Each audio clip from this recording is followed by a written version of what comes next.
Olá, minhas amigas e meus amigos. Hoje vamos dar continuidade a mais um episódio da série Senta que lá vem História, focalizando as lutas dos trabalhadores brasileiros no século XX.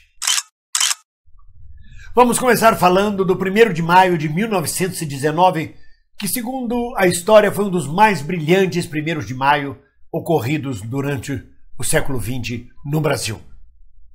Em 1919, José Oiticica estava exilado em Alagoas, na propriedade do seu pai, quando recebeu a visita de Otávio Brandão.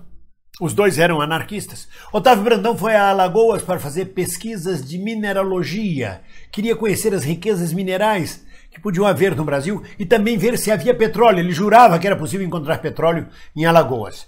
E ficou um bom tempo com José Oiticica, publicando um jornal semanal em Alagoas, já que havia acabado o estado de sítio. Até o momento em que a polícia do Rio de Janeiro disse que havia descoberto um complô maximalista anarquista que visava derrubar o sistema e que havia prendido várias pessoas no Rio de Janeiro. Isso acabou com as férias de Otávio Brandão, que foi preso em Alagoas, preso e ameaçado de ser assassinado. E José Oiticica voltou para o Rio de Janeiro.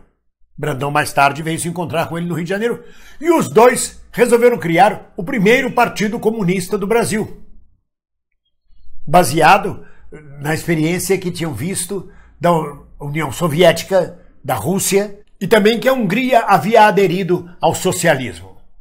Então, no dia 1º de maio, na Praça Mauá, aos pés da estátua do Barão de Rio Branco, organizou-se um gigantesco comício com a participação de Minervino de Oliveira, que mais tarde viria a ser candidato a presidente da República pelo Partido Comunista do Brasil. Minervino de Oliveira era marmorista, trabalhava com mármore, e ele solicitou aos seus colegas marmoristas que começassem uma luta pela jornada de 8 horas de trabalho.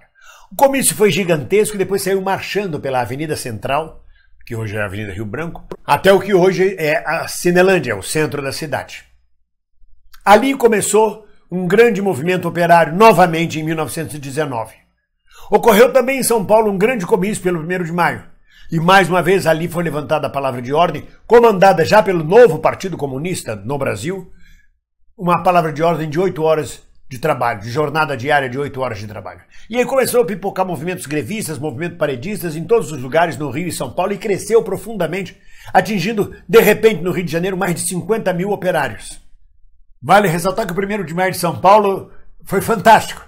O último discurso foi proferido pelo anarquista Edgar Leuenroth e depois eles saíram em passeata pelas ruas do centro da cidade, tendo à frente moças vestidas de vermelho. O vermelho já era uma ameaça naquela época. É claro que os movimentos paredistas e grevistas que foram eclodindo não foram coisas maravilhosas, cantando a Internacional como aconteceu no final do 1º de maio em São Paulo, e todo mundo festejando, comendo bolos, tortas e doces. Não! Profundamente reprimidos pela polícia, operário morto a tiros pela polícia, confrontos, pedradas, tiros.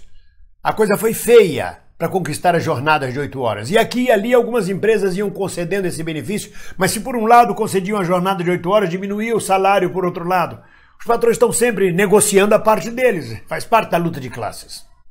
Os deputados federais Maurício de Lacerda e Nicanor do Nascimento foram chamados do Rio de Janeiro para acompanhar o movimento grevista de São Paulo e assistir ao horror da perseguição policial sobre os operários. Ao retornarem à Câmara Federal, pronunciaram discursos denunciando o assassinato, a selvageria com que a polícia agira sobre a classe trabalhadora. Para vocês verem, em 100 anos não muda nada, nada. É a mesma polícia de sempre dando pancada em cima dos manifestantes.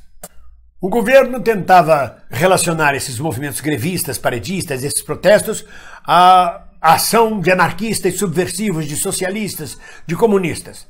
O próprio jornal Estado de São Paulo, um jornalista chamado Isaltino, dizia que não, que isso era fruto do alto custo de vida, das péssimas condições de trabalho em que estavam os operários submetidos. E o mais curioso é que, como as federações operárias de São Paulo e Rio haviam concordado que as manifestações seriam pacíficas, este Isaltino Costa, jornalista do Estado de São Paulo, exaltou a imigração que veio para o Brasil, dizendo que eram imigrações pacíficas, ao contrário da Argentina, para onde foram anarquistas, italianos, alemães, espanhóis, e que eram muito mais subversivos do que a imigração ordeira portuguesa que veio para o Brasil. Isso é ledo engano e análise muito mal feita, mas de toda forma a gente percebe hoje que os argentinos sempre foram muito mais aguerridos do que nós brasileiros. E assim se passa o ano de 1919, tendo marcado o 1º de maio mais brilhante da história do Brasil, e diversos movimentos grevistas com muita repressão, com gente sendo deportada às pressas no escuro da noite, da madrugada, com trabalhadores sendo assassinados, torturados, o de sempre, o que a gente conhece sempre na história, mas na história da liberdade e da libertação dos povos. É uma longa luta, é uma luta que vem de séculos, de milênios talvez. Para a semana vamos a mais um episódio de Senta que lá vem história, a luta dos trabalhadores brasileiros no século XX. Um abraço! Olá, você gostou desse vídeo? Gostou desse canal? Então inscreva-se no nosso canal. Inscreva-se e não esqueça, depois de se inscrever, de tocar no sininho.